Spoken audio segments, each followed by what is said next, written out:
Băi, cred că ați văzut cu toții cât de mare este nebunia cu Andreea Bostănică în momentul de față. Într-adevăr, băi, eu am rămas șocat ce poate să scoată fetița asta pe gură. Abonatul zilei este...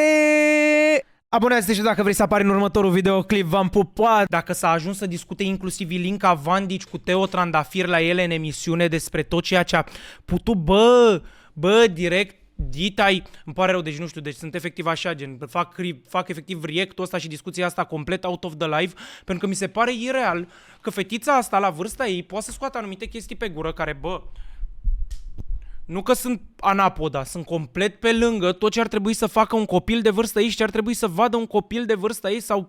Bă, nu știu, efectiv nu știu, mi se pare incredibil. Haideți să ne uităm împreună la Red, pentru că, bă, pe mine fata asta m-a depășit din toate punctele de vedere și vreau să discutăm un pic pe baza acestui subiect. Ceea ce se întâmplă cu Andreea Bostănică în momentul de față, pentru că, sincer, stop it, bro, stop it. Partea a doua de la Bostănică trebuia să facem o intervenție din cauza faptului că mulți dintre voi mi-ați trimis ce face fata asta pe live-uri pe TikTok. Până acum nu știam neapărat eu așa de tare că nu m-am... Dar nu pe live-uri, fraților. Fata asta, în ultimele zile, a zis că ea face în 20 de minute cât fac alții în 3 luni. Bro, și nu e vreo muncă.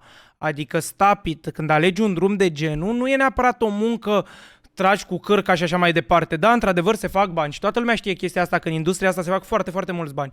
Dar n-a ajuns să te flexezi cu așa ceva în fața nimănui pe internet, din punctul meu de vedere. M-am informat de halul ăsta, deoarece nici nu mă interesa neapărat subiectul Bostănică așa de tare. În afară de video anterior, eu nu știam mai nimic despre fata asta și ce face în online. Știam că activitățile ei sunt destul de shady și că influențează foarte, foarte prost oamenii din online, mai ales... Nu știu dacă influențează neapărat pe cineva, nu știu ce comunitate are Andreea Bostănică, chiar dacă are câteva milioane de followers.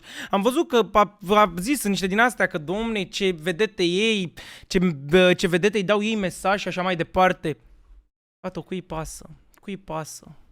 De vârste fragede, așa că s-au întâmplat destul de multe de când am făcut eu ultimul videoclip, deoarece Andreea Bostănică asta a făcut live-uri pe TikTok în care o zis o grămadă de baloane. Numai baloane vorbește, mă, copila asta, numai baloane vorbește. Bă, frate, chestia e că fata asta un pic ar trebui să se cenzureze și să fie readusă la realitate din cauza faptului că are o comunitate incredibil de influențabilă, din cauza faptului că 80% dintre fanpage-urile ei, 80%, hai sunt 100... Băi, ea la momentul actual, din punct de vedere al influenței, eu cred că este pe internațional, să știți, real vorbind, adică eu la numărul de followers pe care le are pe TikTok, eu chiar cred că ea în moment de față poate să influențeze și internațional anumiți oameni. La dintre toate fanpage-urile ei, care sunt enorm de multe, pentru că toată lumea îi face fanpage fetei ăstea for some reason, nu știu de ce, pentru că nu prea... Pentru că e idealul de fată, cum văd copiii, deci cum vede o fată de 12 ani, idealul pentru ea, cam așa este, gen. Pentru că asta vrea să emane Andreea Bostănică, idealul ăla de fată frumoasă, deșteaptă, tot. Dar de deșteaptă e frumoasă, de toate, gen, filmul ei, știi? Asta e chestia, filmul ei, impropriu zis. Faza e că, real vorbind, din ce am observat eu, bă, cu 200 de trandafiri, 300, 400, adică la ea din astea. Și vă dați seama că fetele care, bă, copilele, da, niște fete mai mici, adică niște fete de o vârstă mult mai fragedă. Imaginați-vă că ele niciodată nu o să înțeleagă chestiile astea sunt făcute altfel decât prin muncă și că pe care, uite, poate voi le înțelegeți. Dar un copil care are 7, 8, 9 ani și o vede pe Andreea Bostănică o fată și zice: Mami, uite pe Andreea ce face în Dubai și face asta.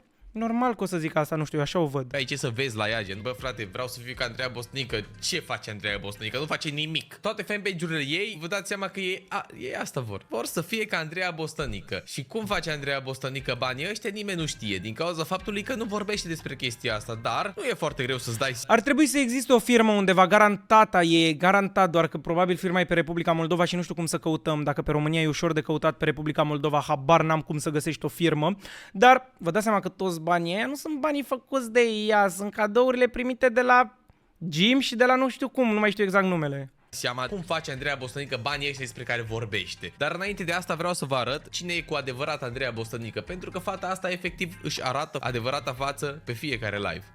Bani, cât nu o să faceți voi în viața voastră. De asta eu nu pot să mă supăr pe voi niciodată. Cum poți să zici așa ceva? Gen, ok, dar na, uite-l și pe Jim al ei, ia uite-l pe Jim care donează bine. Înțelegeți asta, nu? Sau trebuie să mai repet? See? Thank you so much! ce frumos te lauzi. Da, mie îmi place foarte mult să mă laud, îmi place enorm de mult să mă laud și îmi place foarte mult să vă fac în ciudă, pentru că Bă, să ieși pe un live, da, un live la care se uită garantat mii și mii de oameni. Mie îmi place să vă fac în ciudă. Bro, cum puteți să o urmăriți pe fata asta? Cum puteți să o urmăriți real, gen? Cum poți să o urmărești pe fata asta, real vorbind? Cum poți să urmărești așa ceva, gen? Cum poți să zici că, bă, da, mie îmi place Andreea Bostănică, no joke, gen, mie chiar îmi place Andreea Bostănică. Cum? Gen, cum, real vorbind, cum poți să faci asta? așa îmi face plăcere. Asta este Andreea Bostănică și gândiți-vă că face și vorbește despre chestiile astea în fiecare live. Ăsta e idolul vostru, bă, idolul vostru. Anul trecut am plătit 900.000, aproape 1 milion, anul ăsta am plătit 1 milion și ceva. Așa că ți-ai donat singură leu? Da, Matei, da, mi-am donat singur. You answer this voice note, but you need to know that Ryan's not a bad person. Jim, thank you so much. I don't know what I'd do without you. Thank you, thank you, thank you. Ce fițe să mor. Doamne ferește, nu sunt fițe. Doamne ferește, nu sunt Pentru ea nimic nu e o fiță, nu? fiți, dar cine e boală ăla de stă acolo, nu zice nimic ca Brett Boy. Mă, frate, mă, sunt niște oameni triști în lumea asta, incredibil, frate. Să stai pe TikTok și să faci live într-o după-amiază, mie mi se... Bă, ok, respect oamenii care își câștigă existența din asta. Chiar dacă mi se pare, sincer, o aberație, real vorbind, să faci live-urile astea în care faci asta cu tap-tap. Am făcut și noi la un moment dat, am râs, am făcut căcaturi din astea.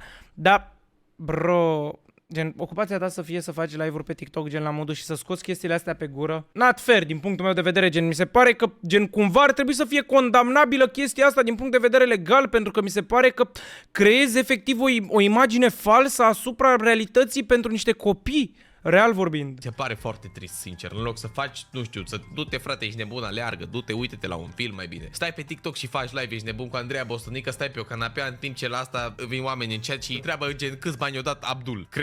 Crazy, sincer. Dar trecând peste asta, ați văzut cine este Andreea Bostănică. Chestia e că toate treburile astea sunt recurente și foarte, foarte rele. Din ce în ce mai rău o să vă arăt acum niște videoclipuri. Să vedeți exact cine e Băi, deci pe mine m-a speriat ce se întâmplă pe TikTok. Am zis să nu mai adun eu toate videourile, am zis să ne uităm direct la ăsta al lui Red, pentru că era mult mai ușor. Andreea Bostănică.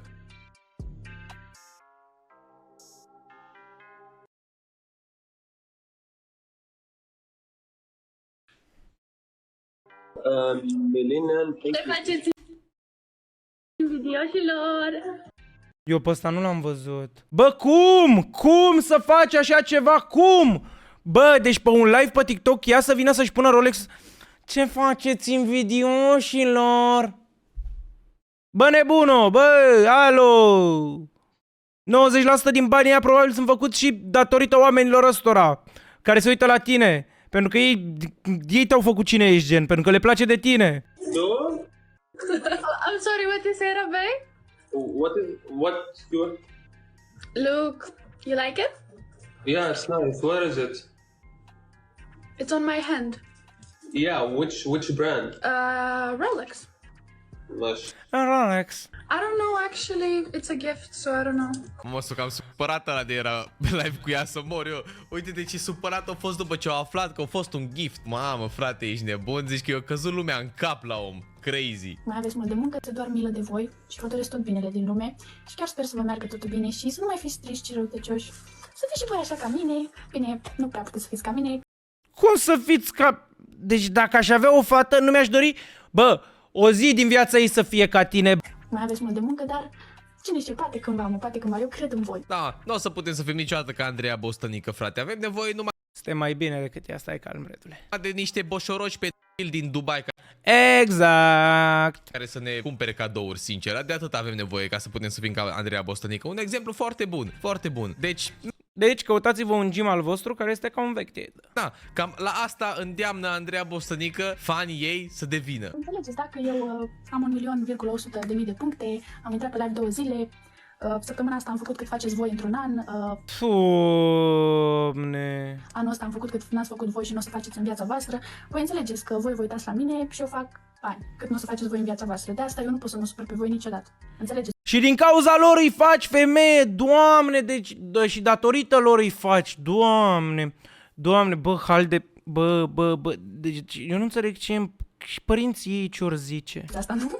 Sau trebuie să mai repet? Da, deci noi nu o să facem niciodată cât face Andreea Bostănică. Ea face într-un live de pe TikTok cât facem noi în 3 luni, poate într-un an, poate în 3 ani de muncă. Ești nebun? Cine e Andreea Bostănică, mă, frate, asta de așa de bogată, așa de nebună? Ea oricum nu intră pe live-uri, frate. Nu intră pe live-uri numai dacă face donații. Ea trebuie să fie prințesa TikTok-ului, prințesa lumii, frate, ești nebun? Asta e Andreea Bostănică. Nu-i place. Îi place să se laude, frate, cu ce au muncit ea, pentru că au muncit foarte, foarte mult să ajungă acolo unde ea, ești nebun, s-o duci și o rup. Bă, aici poate țin să-l contrazic pe Red în anumit așa, pentru că într-adevăr e și muncă, bă, orice zice oricine, dansuri, etc, sunt muncă și astea pe TikTok, pentru că până la urmă te chinui, edici și așa mai departe. Dar, bro, dacă ajungi să ai o comunitate și ajungi să faci bani și așa, nu te comporți așa cu ei și nu te comporți așa cu oamenii care ți-au dat de mâncare și cu oamenii care te-au făcut cine ești în ziua de astăzi, pentru că altfel tot în Republica Moldova, acolo de unde ești tu, rămâneai o fată care era doar, poate să zic, semi-cunoscută în Republica Moldova și pe atât, adică nimic mai mult, gen.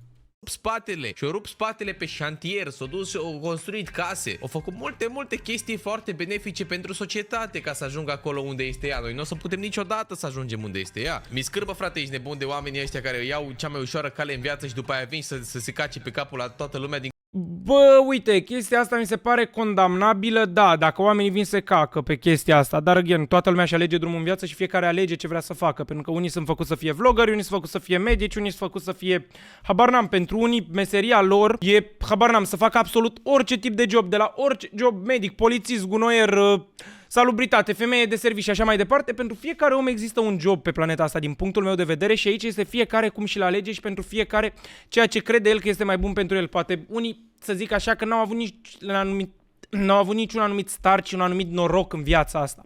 Dar asta, știi cum e, asta nu depinde de nimeni, asta depinde doar de tine, pentru că există și oameni în familii foarte, foarte sărace care au ajuns pe propriile lor picioare să fie cineva 100%. Din cauza faptului că mama au avut ei noroc, frate, ești nebun, și norocul ăla, cum l-au avut, aia nu contează. De aici la Bostănică oricum de noroc e vorba că ea are noroc cu bărbatul, adică bărbatul, impropriu zis, cu domnul respectiv, ea n-are noroc cu ea 100%.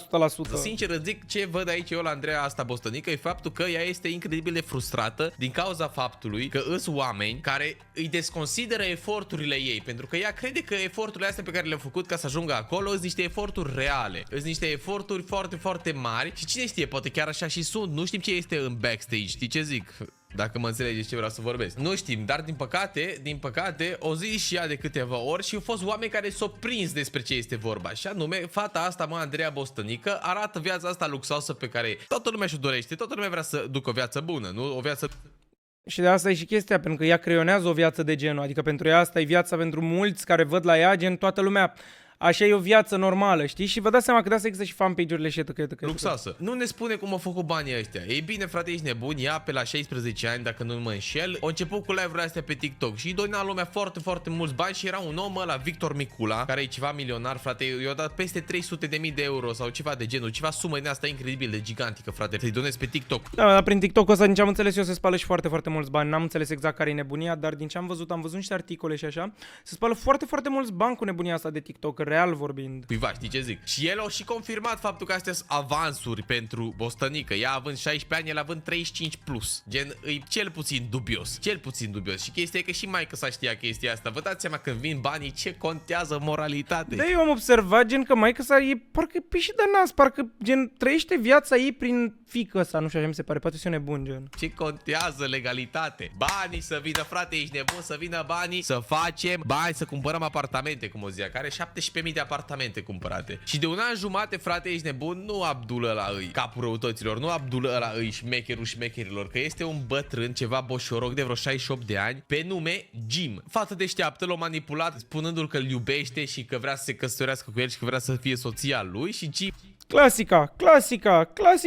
Mă, ăsta prostul, eu donează o grămadă de bani, frate, ești nebun, și îi dă o grămadă de bani. Și dacă îl cauți pe Jim ăsta, chestia interesantă e faptul că, bă, omul este convicted. Gen are cazuri de literalmente, care le găsești pe Google cu un search. Nu o să intru în detalii pentru că nu vreau să îmi afecteze chestia asta, videoclipul, să mi-l dea jos sau whatever, dar e la un Google search să găsești toate informațiile astea. Și na, gen... Da. Căutați-le și informați-vă când vedeți chestii de genul, pentru că ghiciți ce, internetul este pentru absolut toată lumea și este complet gratuit să căutați și o să aflați niște informații care, bă, sunt wow, efectiv de fiecare dată, deci o să rămâneți șocați. Așa au făcut Andreea Bostănică banii și după aia pe live spune și se cacă pe toată lumea că ei trebuie să muncească ca să ajungă cum a ajuns Bostănică și că trebuie să fie ca ea. E un lucru cel puțin de căcat, dacă mă întrebați pe mine, având în vedere că publicul ei este cel mai influențabil public de pe tot internetul ăsta din Copii. toată lumea asta. Și copiii o cred. Și chestia e că au fost și oameni care i-au scris în legătură cu chestia asta, cu Jim ăsta și cu cazul de pe... Și bineînțeles că eu o dat sin și bloc. Clasic, așa se rezolvă problemele, bine și înțeles. Dar nu contează, v-am zis atâta timp cât vin banii, că banii sunt cei mai importanți. What's this, Jim? You're crazy? You don't remember Jim? Jim, You are crazy, don't remember Jim? you My score. husband. My husband. Fă, cu cine e aia, mă, cu Tonciu? Fă, my husband, bă, aia cu Tonciu, cu cine e cu Tonciu, nu, Raiane? Doamne. My Your husband. husband. My husband. Yes. I'm joking. He don't know that I am his wife, but Da, frate, ești nebun. Bă, și fetița asta are 20 de ani, ceva de genul ăsta. Bun, știi care e chestia? Îi dubios, îi incredibil de dubios ca o fată de 18 ani sau cât are aici, ești nebun, 19 ani, 18 ani cât are Bostănică să facă căcaturi de genul și avansuri la un bătrân de 68 de ani. Îi dubios. Banii nu au vârstă și chestia asta este o problemă generală din punctul meu de vedere, pentru că ghiciți ce? Din cauza chestiilor de genul se întâmplă foarte, foarte multe nenorociri și în afară. La noi în țară nu știu cât neapărat, dar în afară se întâmplă o grămadă de nenorociri cu fete care, să zicem, se duc după Epstein. Cazul Epstein e cel mai simplu. Jeffrey Epstein. E efectiv cel mai simplu caz. Uitați-vă ce poate să facă un om cu bani. Gen. Asta e tot, gen. Ce pot să zic. Jeffrey Epstein. Căutați, aveți serial pe Netflix, uitați-vă, e gen horror, scârbos, de dreptul. Acum, na, ce pot să zic? Do you respect the hustle or not? Nu știu sincer în cazul ăsta, dar prost e ăla care dă, nu ăla care cere la finalul zilei, dar în cazul ăsta, când vine vorba de a influența și alte fete de vârste fragede, care sunt mega influențabile, nu știu dacă se aplică regula asta, știi ce zic? Pentru că Andreea Bostănică, frate, ești nebun, pe lângă faptul că te face să te simți ca un căcat că nu ești ca ea, te și îndeamnă să faci ce au făcut ea, să muncești cum o munci ea, să muncești cât o munci ea și vă dați seama că toată lumea vrea să fie ca Bostănică. Toată lumea vrea să fie așa frumoasă ca Bostănică și să facă ce face Bostănică. goodbye, beautiful woman. Goodbye, my wonderful, amazing, the best, my love, Jim. I love you so much. God bless your heart. Thank you for everything you do for me today, Jim. You make me so I-a donat 270.000 de puncte! Bă, ăsta spală bani prin ea, vă zic eu. happy. Just the thank you also. Dar uitați-vă la domnul ăsta cum se uită la ea și el are... Uitați-vă puțin, deci doar uitați-vă puțin, gen. Uitați-vă puțin. Like, you know, guys, Jim sometimes support me and he don't write nothing in the chat. Today he even write comments. Da, deci Jim asta chiar e real, pentru că următorul clip îl vedem că scrie și în chat.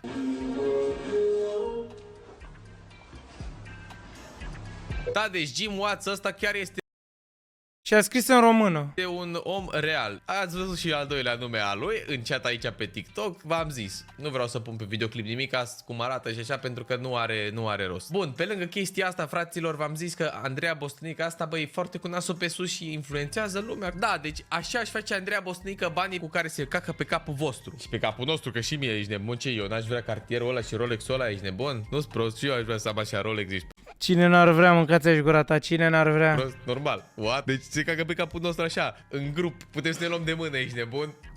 Mă vedeți fericită astea 2 ore pe live? Așa da, 10 lei în 3 minute, așa da, așa chiar. Așa da, bă, dar asta, bă, ar trebui cumva să fie pedepsită mizeria asta, bă, pedepsesc ăștia în Dubai orice, bă, pedepsiți mizeria asta, gen de cerșeală efectiv pe TikTok, pedepsiți-o cumva. Bine, nu doar lei, și TikTok Univers, îmi plac și TikTok-urile Univers, dar și lei sunt foarte drăguți, mulțumesc frumos. Ai Botox, Doamne ferește, sunt prea frumoase ca să am...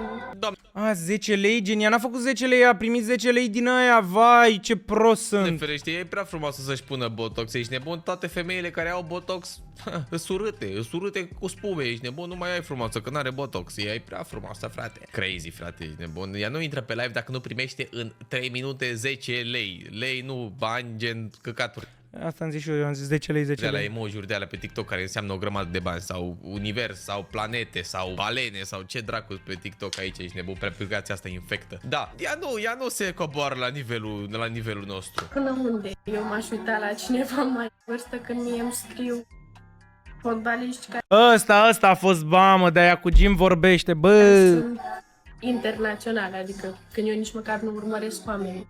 La fel și Richardson, eu nici măcar nu eram abonată la el mi-a dat follow, până acum are la follow. Eu sincer nu știam cine e, dar... Stai calmă că nu știa cine ești, doar râs bine. Stai calmă, efectiv, nu știa cine ești, îți garantez că nu știa cine ești și nici nu cred că-l interesa persoana ta. Tell them. Asta e realitatea. Da, bă, ăsta e fix main character. Deci ăsta e main character, așa arată un main character. Adică mie chiar îmi pare foarte rău de voi cei care așa vă liniștiți, dar dacă voi sunteți așa mai fericiți, dacă voi sunteți așa, cum să zic, mai ok, da, mă aud ce zic Alex, uite-te pe Instagram, cine mă urmărește, nu mai zic de artiști cu cine am vorbit din afară, adică... Da, de ce să se uite ea, ești nebun la boșorogi din ăștia când ei scrie Neymar, ești nebun, îi scrie Neymar, fotbaliști internaționali care ea nici măcar nu-i urmărește, nici nu știe. Eu nu știu. Nu știu, dar ea nu știe cine sunt oamenii ăștia, Ryan, ea nu știe. Cine, dar pe Jim, pe boșorogul ăsta îl urmărești.